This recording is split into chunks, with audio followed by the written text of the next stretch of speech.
Welcome to the NBA Coast to Coast podcast brought to you by TheLines.com. Coming to you from the West Coast, Josh Lander, joined by Nate Weitzer. He's on the East Coast, and we are looking at play-up props here for a couple of series that are tipping off on Tuesday night. Got the Cavs headed to Boston, taking on the C's, and you've got those Mavericks in OKC taking on the Thunder. So we also have a Best Bets episode up. We're bringing you both play-up props and Best Bets every day throughout the playoffs moving forward. So make sure to subscribe to that page and continue to follow along. Also want to head to TheLines.com. As always, use that prop finder tool that we have under the NBA tab. It's a nice chart right in front of you to see all of the odds and the lines and the odds that are coming your way from these books this NBA postseason. Nate, let's go ahead and kick it off with your first play-up prop here for Tuesday. Yeah, Daniel Gafford over 6.5 rebounds, which is even money or slight plus odds here, and feels a lot more confident knowing that Maxi Kleber is going to be out for the series, right? I mean, otherwise you'd be like, okay, they have a 3-big rotation they can go with. I don't know if Gafford's going to play 25, if he's going to play 12, but now I think with just him and Lively, like that should be a pretty even split of a 48 minutes either way. Like I don't see the Mavs. Maybe a little bit of PJ Washington at the 5, but regardless, I mean, when somebody's in there against Chet, like they're going to be getting boards. It's not that easy to score on the guy with his lengthy arms, but I mean the two matchups for Gafford after he joined the Mavs against Chet. He goes for 19 and 15 in the last one. He had 21 rebound chances. He grabbed 6 contested boards. He had 6 of 8 offensive rebound chances, which is an absurd rate. And actually also went for 9 and 9 the last time with Washington against Chet, and has 4+ OREBs in 4 straight meetings now with OKC. You can't blame Chet for the first one. He wasn't there yet. But like he can stay on the floor more than Jonas Valanciunas. And it was always like a big roll of the dice to take these Jonas props because they're like, well, Pelicans are going to come out and try to feature him and he's going to grab boards and do that. But then like he's going to get played off the floor. Be like, we know this, but Gafford's quick enough to deal with that. I mean, they might do some cross matching, I think, where he guards Giddey or something. And then you throw PJ on Chet and kind of negate what OKC wants to do from the top of the key that way. Right.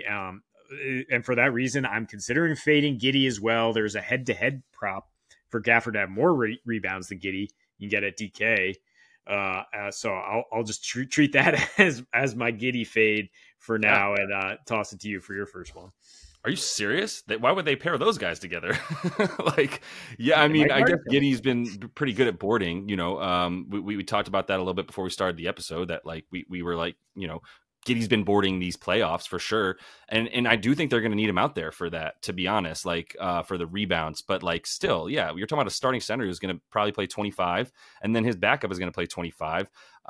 That's weird. Yeah. And I think Lively actually is a lot live to guard Chet too. Like that's a better matchup in general, but like that doesn't mean Gafford gets played off because there's just 2 bigs and you're not keeping Lively out there for 30 minutes as a rook right now. That's Jason Kidd has stayed true to his rotations. I think you only need that amount of time. So we'll see how it goes, but you know, I'm with you on this one. I'm gonna look at a bet that I'm starting to like more and more as time goes on, and I keep looking at it, and it's a lot to do with the game theory here. But I'm gonna take Kyrie over 4.5 assists, and you can get that for -130 still, which I don't know if it's gonna be at 4.5 by tomorrow. You might have to take the plus money for 5.5 as well by the time that some people see this. But hopefully the 4.5 is still there because -130 is fine for me in a situation where there's a couple of things like OKC's defenders and their defensive style is tailor-made for a guy like Kyrie, who's a ball handler, to get the ball out of his hands and get assists, right? So you look at the areas, it's very similar to the inverse of what I was talking about with the Pacers when I took Jalen Brunson successfully under 8.5 assists. Was the Pacers don't overpressure the ball, they let you come to them, and then they let you get to the free throw line. And for OKC, it's the opposite. It's just like it's more like Miami Heat, Chicago Bulls. Like we're gonna push up the pressure. We're gonna let people score from the corners on us because that's the outlet that we're gonna allow to happen. That's why Herb Jones had such a great last series against them, because Herb was the dude that was the sort of outlet pass once these guards for OKC and wings really pressure up top. So they don't give up a lot. They're third best in ISO defense. They give up the first in transition as well. And they give up like the third fewest points to ball handlers in the pick and roll. But they give up the 4th most points per game to spot up shooters, right? So all of that story tells us that the narrative is they're going to overpressure and force the ball out of hands the hands of a guy like Kyrie, who was successful getting assists against them all season. His playmaking profile gets the fourth most assists against OKC. If you look at him there's only one game that we can really use. We mentioned it in Best Bets that I feel like we can truly use as like the closest thing to a use case that helps us project what's going to happen in this game. And that was the game that they blew the doors off of the Thunder. The Mavs did 146-111. But in that game, Kyrie with Luka in there had 8 dimes on 13 potential assists. And if he had 8 dimes on like 9 assists because the Mavs shot out of their mind in the first half, then that would be a little different. But he didn't even have to play that many minutes in that game. We had a whole another quarter that he could have gotten more assists than that. He just didn't have to play. So I'm going to keep buying into that because it was the full treasure trove of defensive wings that Mark Daigneault has at his disposal. They were all there in that game. And that is going to be a lot similar to what I believe happens in this game, is that Kyrie does have to pass more and is able to shoot less. If you look at the way he played in this last series, the Clippers are the second best team at limiting like point guards and even shooting guards in terms of their assists and specifically his playmaking profile. But he still got there in those like 3 of 6 to get the 5 that he needs in this one. And there was some bad shooting from the Mavs in that series as well that really turned the tide for them at the beginning of the series. So, I think if all things average and back at the sort of mean where they should be, this is a good matchup for Kyrie to get 5 dimes. Yeah, I don't hate it. I mean, if SGA is probably the best matchup for Kyrie as far as guarding him. It was J-Dub. Yeah. Oh, yeah. But he too quick. He's too quick for J-Dub. But I do like J-Dub on the other side. Over 30.5 PRA, because I mean, I don't think I have tremendous respect for any individual defender on Dallas. Like they have a good defense now, like you said, protecting the rim. They were still 8th worst in terms of assists and 3-point percentage allowed though post All-Star break. Like I mean, Luka gets blown by routinely, so a guy like J-Dub to get over 30.5 PRA, which he's done in all 4 of his playoff games thus far, just barely about, but they also haven't been challenged that much, like we're talking about. And I mean, you might not count this March 14th matchup where because Luka was out, but OKC had their full squad. And J-Dub had a very good game in these 2 that have counted against Dallas. In terms of the standings, he has 12 potential assists and only racked up 6 assists per game on those. So that's going to regress positively. Only 18% usage in the first matchup. Then he goes for 31% usage, gets the 27 points along with his peripherals. If he gets the points, which is at 20.5, he's probably going over this regardless. Like one doesn't seem to happen without the other too often, but I mean, this postseason, you look at the data as far as like his rebound chances, and why I was thinking about fading Giddey, because a guy like Giddey, who's grabbed 5 of 9 rebound chances in the round 1, and then J-Dub swooping in for 7 on 9 chances, and just the highest rebound chance on the percentage on the team by far, versus like their regular season stuff. Like Giddey gets more rebound chances, then it just kind of fades. He could get played off the floor, yada, yada. But I mean, we're talking about the over here. And in that first round, J-Dub had a higher field goal percentage than SGA on drives. And did different matchup, of course, but with SGA getting Herb Jones last round. But I mean, he's a star. We said it. He's clearly turning into a guy who's very comfortable being the 1B, as much so as Kyrie Irving is on the other side. And I don't think even Derek Jones Jr. on SGA, like I don't think Dallas has good matchups anywhere here. I think it should be easier for OKC's 2 stars than it will be for Kairuka. Yeah, I dig it. I think for J-Dub, I want to bet on him all the time, to be honest. I think he's criminally underrated. I was actually also considering the points and assists to some of the points you were making about his potential assists and maybe leaving the rebounds out. But, I'm fine with either way. I mean, I think he's good for 20 in this game. It's right at about where his prop is. So it's tough to read, but I'm going to close it out with a bet. And I've been waffling between Tatum assists and rebounds. I think they're both good in this game, to be honest. I'm going with the rebounds here because it's a little bit better juice and you get plus 106. So once again, all these bets for me are a half a unit in these player props. And I mentioned it in best bets because both these series, I really want to get a little bit of feel for matchups and really just sort of like deep dive into them at game 1.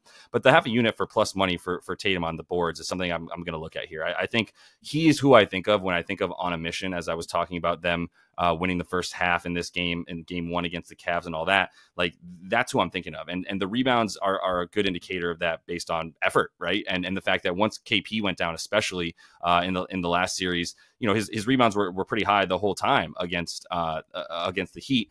He went over, he had 10 plus in 4 of the 5 games there. And the rebound chances were decently high for him, but they did go up a bit after you saw Kristaps go out, right? The last 2 games, he had 16 rebound chances each, and his minutes in those games, I just want to make sure I got it right, 32 and 37, you know, and I'm not going to say the Cavs are a worse shooting team than the Heat, because the Heat were without Terry Rozier and Jimmy Buckets, but they're close. I don't trust very many guys I trust like Donnie Mitchell and Max Strus, maybe because Strus has proven to be a good playoff performer. And maybe Darius Garland, if he found some confidence back in that last game in the second half anyway, because the first half he had no confidence, going damn near over. So, well, I think he had like 6 points, but you know, he was getting frustrated. And so my main point is, like, I think there's going to be bricks. I think there's going to be a lot more Cavs misses. I think as good as the Magic defense has been all season, if the Cavs did make threes, and that was kind of the story, then they were going to be fine. Like, if they were able to hit their threes, and they did really well, they relied on Donnie to do superhuman stuff. But that's a big part of it too, is I just don't think Donnie's going to be able to just waltz into the lane against this team like he did against the Magic, as well as he's playing. So there's going to be more rebound chances for Tatum at this point. Like, he's playing down low, and I do see him in sort of like a off ball role as much as possible. Like, especially if Jared Allen's not in there, like, he doesn't have to even worry about Evan Mobley. Then you're probably going to have a little bit more of like Al Horford on Evan Mobley, but still, like, guys like Tatum and Brown are going to be sort of on the baseline as well, and not really guarding shooters, because they, you know, Mazzulla has done that. He did it last playoff game, and he's been done it consistently throughout the season, where these dudes don't guard good players on the other team. They guard the off players so that they, one, are available for the rebounds, and so that they don't really need to waste their energy. Like, if Jared Allen plays, you might see one of the Jays on Evan Mobley, for instance, like maybe a Jaylen Brown. But Jaylen Brown was actually guarding Max Strus, you know, during the regular season when these teams faced off, and you weren't really seeing him. I know Max Strus runs around screens and everything, but it's not like you're like standing there like, where's Max Strus? You're just making sure that he's not open for 3, and you're good. And sometimes Jaylen actually wasn't that good at that, so I don't even know if they want him on Max Strus this series, because he does have the tendency of, more than anyone, to sort of just like all of a sudden lose his focus on defense and let a guy get by him, as good of a one-on-one defender as he is. So all that's to say, Tatum's going to be in the spot on the floor, I fully believe, to get these rebounds. If you worry about the blowout, I think rebounds is the safest bet for him to go over, because then you don't need him to worry about his offense in the second half continuing. He's going to get all those bricks in the first half, which is why that game is a blowout, right? So all that game theory works for me, going like, this is my favorite bet for Tatum, because the 27.5 points scares me if you think there's going to be a blowout. And the assists, I think, are okay too, because he becomes a bit more of a ball handler with KP. He's a ball handler. Without KP, he's still someone that's at the top of the key, either making a secondary pass for an assist, or just making the first one off the pick and roll. So yeah, maybe rebounds, assists combined. Maybe just fading his points, 27.5, which is what I was trying to convince you before the show, is probably the better look in a blowout, because I mean, you don't want limited opportunities to actually be out on the floor grabbing these boards if it's not competitive. Like, it's certainly everything you said made sense as far as like where he's coming from on the floor and grabbing those boards and it rising without KP, which is also a big factor. But I was just like thinking about the assists here, and notice these odds are crazy good, Josh. Like, plus 390 for him to lead the first game in assists, and plus 250 to lead the series. But like, game one, if you expect the Cavs to get blown out, like, Darius Garland ain't getting 7 assists. Like, Donnie has his assist potential plummeted through the bottom of the floor in the last series and was just non-existent. I mean, he did manage to get 5 there with the ball in his hands constantly in game 7, but like, that's about their ceiling. And Tatum, I mean, keep in mind, has played the Heat in 12 straight playoff games now. So like, whatever junk defenses he's seen for so long, like, this is going to feel like a little bit different, at least a little bit more in his norm, where his floor is about 5 assists. But this season, he's improved so much as a playmaker, right? And can easily go closer to double-digit assists if the ball's in his hands, and that's what the defense is giving them. Yeah.